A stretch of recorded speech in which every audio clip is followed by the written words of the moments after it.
Bonjour à tous.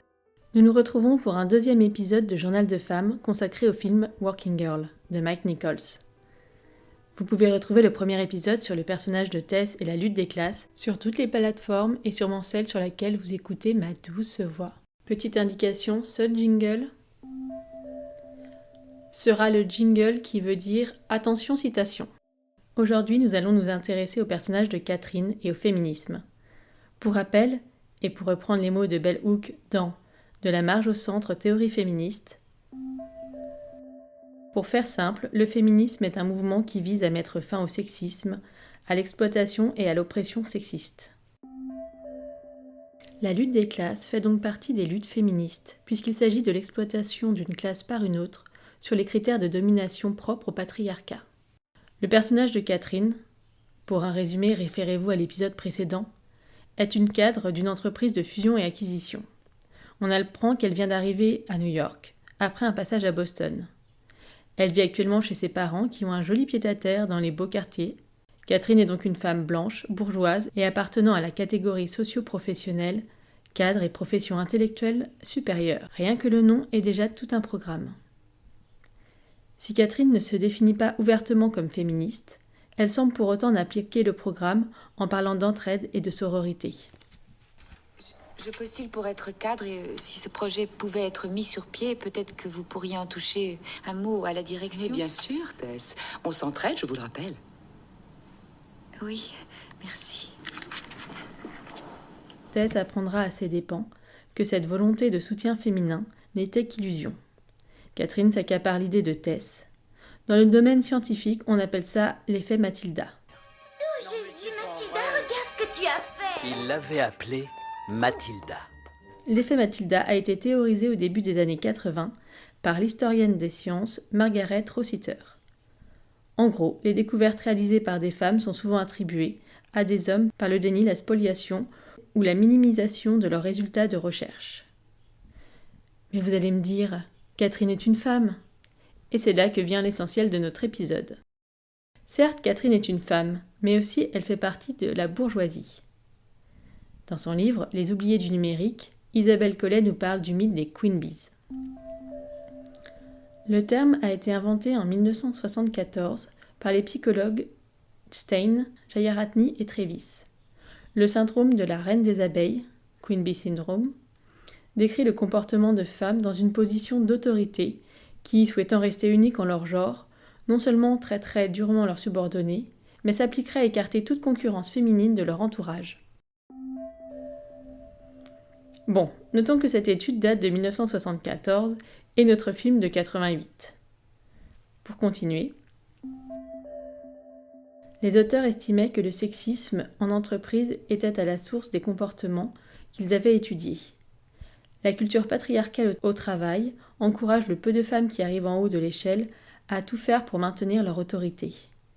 En particulier, les femmes arrivées à ce genre de poste dans les années 80 avaient intérêt à s'aligner sur un masculin neutre afin que leurs compétences et leur autorité soient reconnues. Certes, cette étude a 50 ans, mais est-ce que les choses ont radicalement changé ?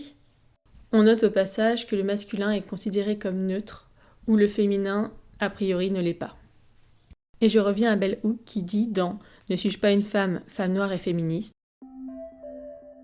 Une idéologie féministe qui cherche activement à s'établir au cœur du système patriarcal capitaliste est fondamentalement corrompue. Rencontrons-nous des Catherine de nos jours.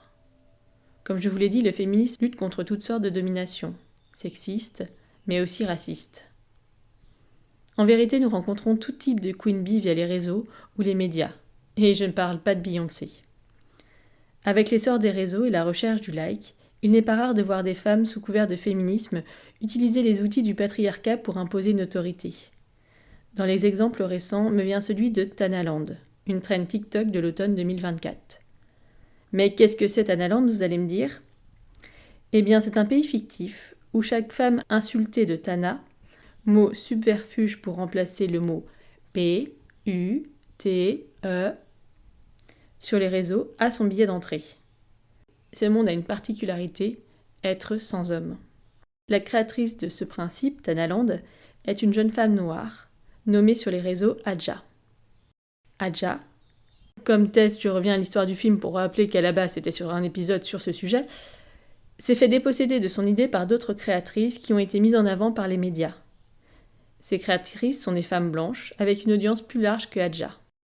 Je continue en citant Bell Hooks, toujours dans Ne suis-je pas une femme, femme noire et féminisme. Parler de race et de classe ne servait pas les intérêts des féministes blanches des classes moyennes et supérieures. C'est pourquoi une grande partie de la littérature féministe, bien qu'elle offre des informations importantes concernant les expériences des femmes, est à la fois raciste et sexiste, de par son contenu. Je ne dis pas cela pour les condamner ou les délégitimer. Pour conclure, et remettre les points sur les i du mot féminisme, qui n'est pas là juste pour mettre en place des femmes à des postes d'autorité, il s'agit avant tout de remettre en question la production de ces inégalités. Que Catherine soit une femme à un poste important est un pas vers l'égalité par son image de rôle modèle. Mais elle ne s'attaque pas aux sources du problème. Au contraire, elle perpétue ce système dont elle s'avère sortir gagnante au détriment d'autres. Elle profite de sa situation dominante, des ressorts du patriarcat qu'elle utilise pour faire taire des plus précaires. Et ça, ce n'est pas très féministe. Lors de leur première rencontre, Catherine infantilise Tess avec un lapin que celle-ci a reçu pour son anniversaire.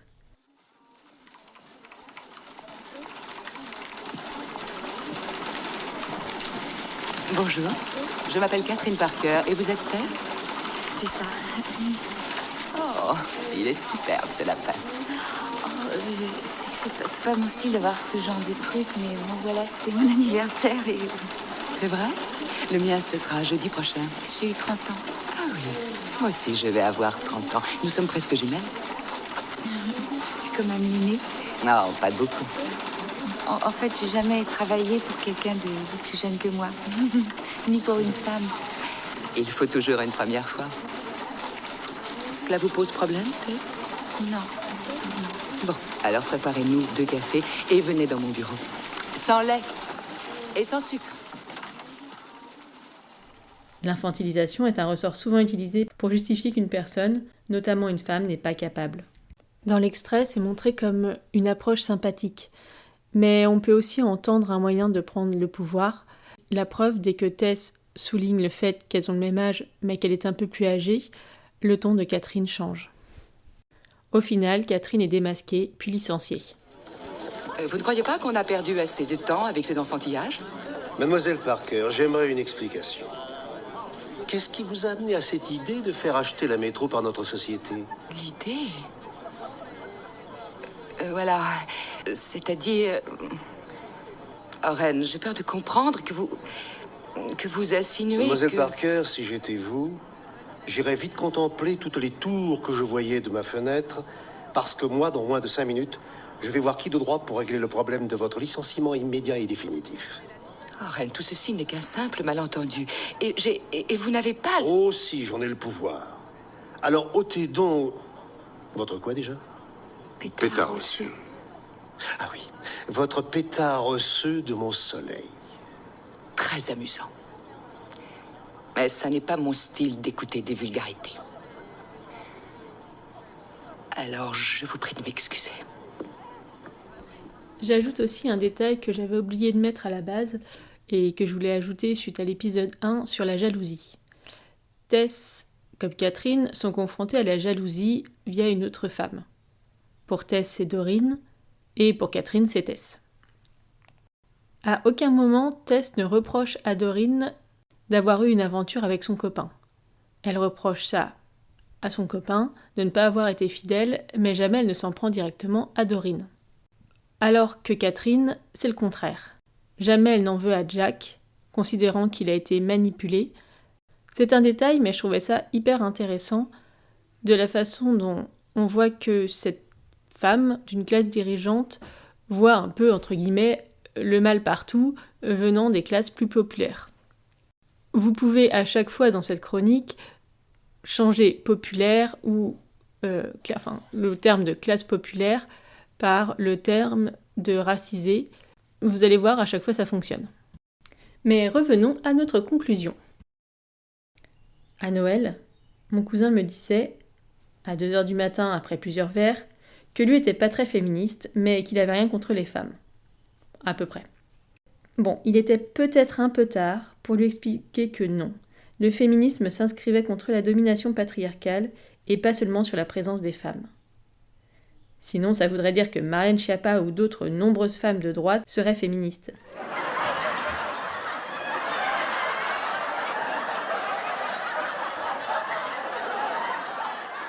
Qu'est-ce qu'on rigole, hein ? Désormais, quand on me parle de féminisme pour le critiquer ou juste essayer de m'énerver, des fois je pense que c'est vraiment le seul but. Je réponds le plus calmement du monde et avec un grand sourire que cela concerne toutes les discriminations. Ce n'est pas toujours facile à exécuter, mais quand ça marche, c'est assez appréciable.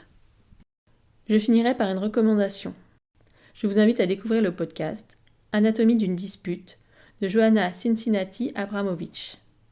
À travers son histoire personnelle, l'autrice revient sur ce que nous traversons lors de nos ruptures amicales. Et c'est passionnant. Vous pouvez l'écouter sur Binge Audio ou sur les autres plateformes.